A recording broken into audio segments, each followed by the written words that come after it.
చాలా మంది wedding photographer lifes చాలా బాగుంటాయి అంటారు కదా, what's your take on it? మనం వెడ్డింగ్ లోకి వెళ్ళినప్పుడు క్యాటరింగ్ చేసేవాళ్ళు, డెకరేషన్ చేసేవాళ్ళు, ఫంక్షన్ హాల్ ఓనర్స్, సన్నాయి ప్లే చేసేవాళ్ళు, వీళ్ళలో చాలా మంది ముందే అడ్వాన్స్ తీసుకుంటారు. అదే రోజు బ్యాలెన్స్ మొత్తాన్ని క్లియర్ చేసుకొని వెళ్ళిపోతారు. ఫోటోగ్రాఫర్ మాత్రమే సంవత్సరం అయినా సరే డబ్బులు వాళ్ళకి వస్తాయో రావో కూడా తెలియదు. వీళ్ళందరిలో ఈ క్యాటరింగ్, డెకరేషన్, ఫుడ్ ఇవన్నీ మీ బ్రెయిన్ లో ఒక రోజు లేదా 2 రోజులు మాత్రమే ఉంటాయి. కానీ మీకు పెళ్లి ఎలా జరిగింది అనే సంగతి మీ పిల్లలకి, వాళ్ళ పిల్లలకి, వాళ్ళ పిల్లలకి ఎవరి వల్ల తెలుస్తుంది?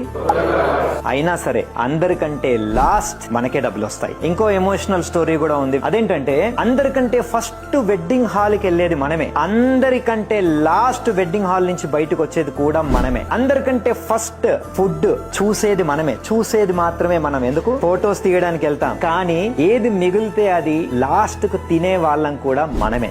ఆ పెళ్లిలో ఆ సన్నాయి ప్లే చేసేటోడు మొత్తం కరెక్ట్ గా ప్లే చేస్తున్నారో లేదో కూడా మనకు తెలియదు. ఫుడ్ ఒకవేళ బాగాలేదనుకోండి, అక్కడితో అయిపోద్ది, మళ్ళీ మర్చిపోతాం రేపు. కానీ వెడ్డింగ్ ఫోటోగ్రాఫర్ తీసే ఫోటోస్ మాత్రం పెళ్లి కొడుకు పెళ్లి కూతురుకి మాత్రమే నచ్చితే సరిపోదు. పెళ్లి కూతురు వాళ్ళ ఫ్యామిలీ, పెళ్లి కొడుకు వాళ్ళ ఫ్యామిలీ, వాళ్ళ ఫ్రెండ్స్, వాళ్ళ ఇన్స్టాగ్రామ్ ఫ్రెండ్స్, వీళ్ళందరికీ కూడా నచ్చాలి. అంటే మనం ఇంత మందిని కన్విన్స్ చేయాలి. సో ఇప్పుడు మీరు చెప్పండి, వెడ్డింగ్ ఫోటోగ్రాఫర్స్ లైఫ్ ఈజీయా కాదా?